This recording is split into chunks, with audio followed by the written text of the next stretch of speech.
feel bad that you're so far away. So the first picture, the zombie. Yes. Season 2. Yes. Eyes. Yes.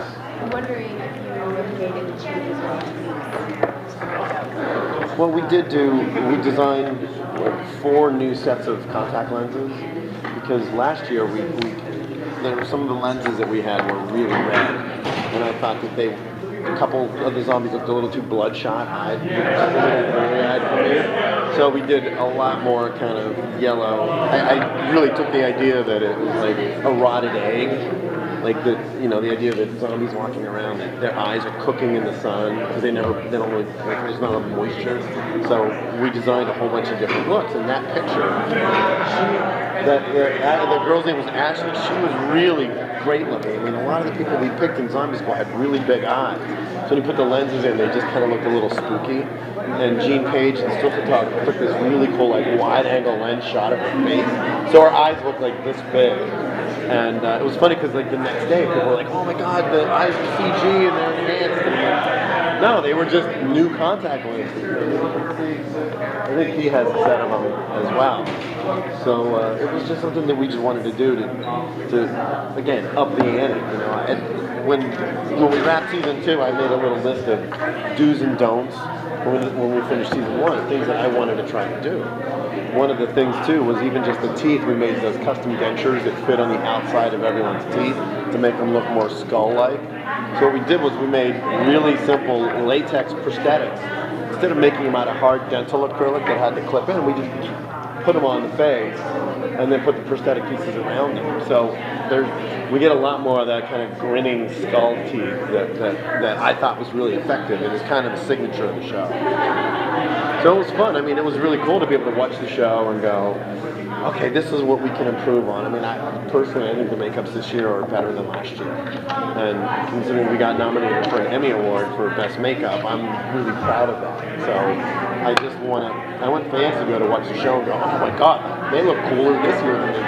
How can you improve them? We're just trying to make them look great. How about any partially disemboweled zombies? Like, one of my favorite moments in the first season is just that the half, female zombies lying there in the grass. That sort of, that effect of her dragging herself along. Yeah, is there anything like that? There's stuff like that. Some that's all practical. Some that's a little CG. With that, we created the whole upper body practically, and then erased her legs. So we have some stuff like that too. We're trying to mix it up.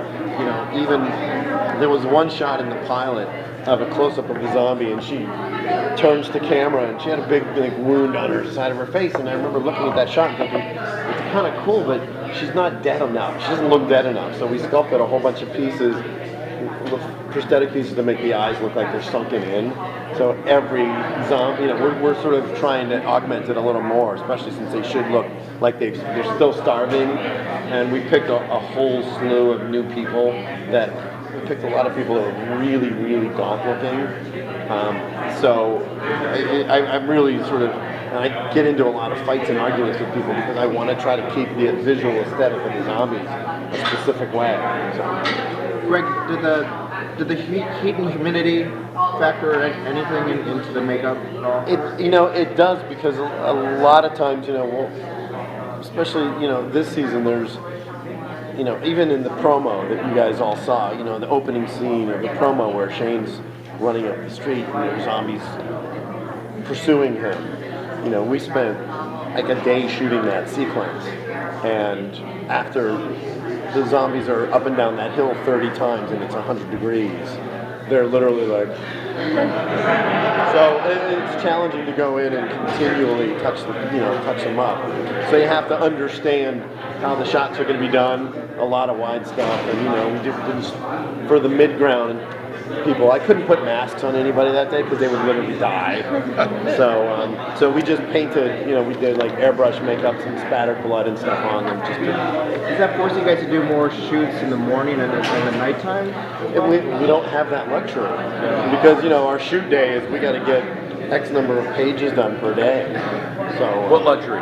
the luxury of, can we shoot zombies early in the morning or late in the day so they don't sweat? Greg, We're lucky not to less- kill less them every day on the troubling, set. I think, or creepy is the zombie kids. How many kids are we going to see this season, and what's it like working with the children? Zombie kids. I just shoot them in the head. I've only worked with the one as Yeah. a director. Addie Miller was her name. Sweetest little girl. And it was so uncomfortable for her because that crazy makeup that Greg came up with for her. But she was so patient. She was so sweet, and I just loved her. There's a little moment we've got a really great documentary, like an hour-long documentary you haven't seen yet, coming out on a new edition of the first season that Constantine Nasser did. It's a great documentary. There's a little moment there with her. You see sort of before and after her on the set. Great little girl. What was her parents' reaction? They must have been on set. Oh yeah, they were fine with it. I mean, well, you know, it's not like we surprised them. You know, we let them know going in what's to be expected. And Greg was great in having her in, you know, early and trying on the makeup and the contact lenses, you know, a few days early, so she knew what to expect and kind of prepping her, so it wasn't just a rude surprise, you know. But I really enjoyed working with her. She was great. Yeah, she sends me. I get emails from her all the time. Do you? And she signed an 8x10 for me. And every time there's something new comes up, if there's a mask of her now that Ruby's did, she's like, hey, Really? look, I'm a Halloween mask. There's a Halloween mask. Oh, that's awesome. So she was really How cool is excited. How old is she? You know, I can't off the top of my head. I can't recall. Maybe 12, 11. She's young. She's younger than 12. I Maybe. believe. She's just I saw her recently and she was sprouting. Oh, really? So maybe it's just. Okay, imagine being 10 years old and they made a Halloween mask of you. Yeah. How cool would that be? Pretty cool. She's really great. You know, you guys were talking a few moments ago about you know, the effect that the heat of the location has on just keeping the makeup. Now that we've established, you know, the story's locale and everything, would you guys ever think of, you know, shooting elsewhere than Manta? Just, you know, the cost must add up after a while, like having to patch things up every time somebody's sweating for their makeup.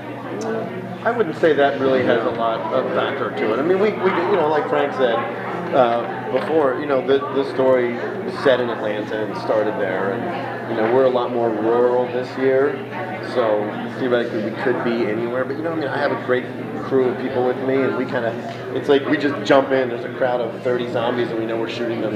We just sort of go in and shoot everyone. Get those 3. You know, it's like. You know, it's like a little military thing. But you know, I don't know where. I mean, in terms of where you could shoot, I mean, you need woods and you know, farm And where isn't hot anymore? yeah. I mean, upstate New York, it was 95 degrees today. I mean, where do you go? Georgia actually is a fantastic place to shoot, and the locations that have that fate has provided us have been brilliant. Last season and this season too, and visually a treat. It's just the heat. That's the only factor that makes it a tremendous negative. But you're not going to escape that anywhere else. You know, where are you going to find? Where are you going to find woods? You know, where it's not summer right now. You know, it just happens to be really hot there. And by the way, there's, you know, unlike California, there is actually a meaningful tax incentive there. So aside from it's the perfect location, and it was written for that in the first place, we also, you know, it's a cost-effective place to shoot. Believe me, I'd rather be shooting in LA, because I like sleeping in my own bed. Greg, Michael Noble with Click Clack. A little bit about your MO with regard to the zombies. Weeks, months in that type of heat and whatnot, there shouldn't be any plump zombies. They're decaying the whole shot. Is that your thinking process in that? Yes. I mean, Can you expound on that a little bit more? Well, you know, the idea that we always talked about, and even Bicycle Girl sort of alludes to that, because she is in the sun baking, it's kind of everything gets desiccated and thin, and you know, there's not a lot of moisture. Even all the blood that we dress on all the zombies, it's really dark, this dark brown color. Nothing's wet. Everything is dried, and that's one of the things that's important in terms of the visual style. That's where we try to go for tall, lean extras because there's just a way that they move their bodies. And there's been a couple people that Frank and I that we had on the first season that we brought back. And, you know, the beauty is that you can get the same actor in my chair 6 times, and he can look 6 different ways. You Right. just put a bald cap on him and stringy hair, or you use his real hair. So, you know, you find people that are good performers. But yeah, the idea is that, you know, we do the best that we can in terms of making them just look scary and creepy. Also, thinner tends to bring to mind corpse-like. Yeah. Yes. You know. So we are tend to cast. You know, the more gaunt, the better. You know, especially for the hero zombies. And you had that idea going in. Oh yeah. Originally. Oh yeah. Well, you know, I mean, the girl who played the bicycle girl in the first season, Melissa Cowan, Frank picked her and cast her, and then we sort of we life cast her and built the prosthetic pieces on her. So, you know, the idea that was sort of put in motion the idea that, you know, we want to go for a specific visual aesthetic. Yeah. We may find Once in a while. fat zombie. Yeah. We've got one memorable one coming. How is But he's fat for a reason. how has shooting a longer season affected things from doing only 6 episodes of the first season? Well, he can give you better boots on the ground in Georgia answer to that. But, you know, for me, it's you know, it's thinking of the story in the longer term. You know, it's twice as much storytelling in one go. Well, a little more than that. It's just a matter of shifting your thinking into a broader arc of telling those stories. And you got to try and pace yourself a little bit, which I've had trouble figuring out how to do. Yeah, that's hard. Yeah. But you know, we do have an amazing crew. I mean, fortunately, you know, people that Frank has worked with over and over again throughout his career, you know, Greg Melton and of course Laurie Holden and Jeff DeMond and people that you know he trusts that are sort of his entourage of people that he likes to work with. You know, the ability to eliminate that shorthand. You know, a lot of the directors that are coming back this season were there last year, so there's a shorthand that people know and people understand. And you know, Frank and I have a 20-year, 18-year unique shorthand of, you know, distressing clothes and showing, you know, like something torn apart and sending him a picture, and he's like, go a little bit higher on the leg and try this, and it's like literally I'm sending him pictures at 3 o'clock in the morning from set, and he's writing me back. We're like prepping things via photos from, and it is hard, you know. I mean, you have to just stay on top of it 100% in terms of being true to the show and being true to the fans.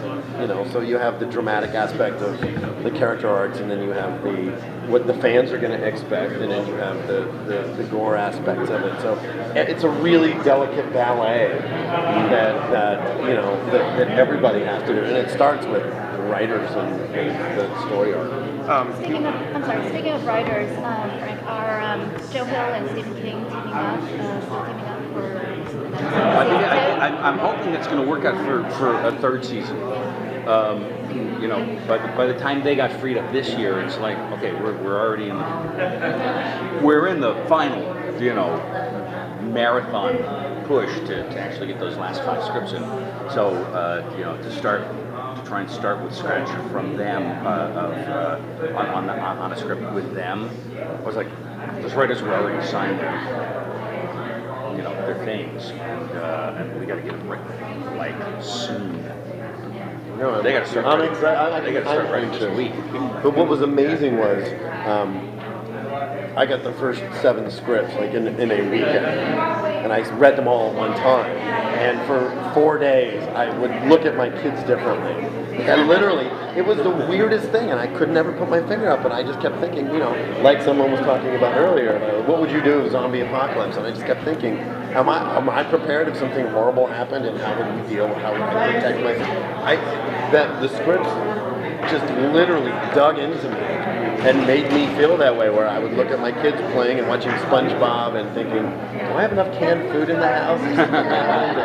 And that's just from reading it. That's not even seeing what the directors do and what the actors do, and so I can only imagine how powerful it will become once those words are released. Can you talk about, the fans of the comic? It's obviously a very, very long narrative in the comics. How much from the comic run is going to still end up working itself into this season and the coming seasons? I mean, some of the fans are waiting for them to meet the governor, right?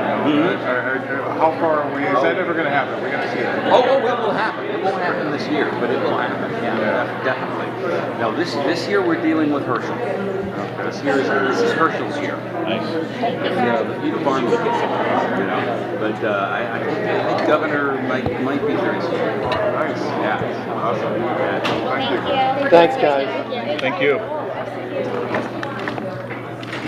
Thank you. Thanks, everybody.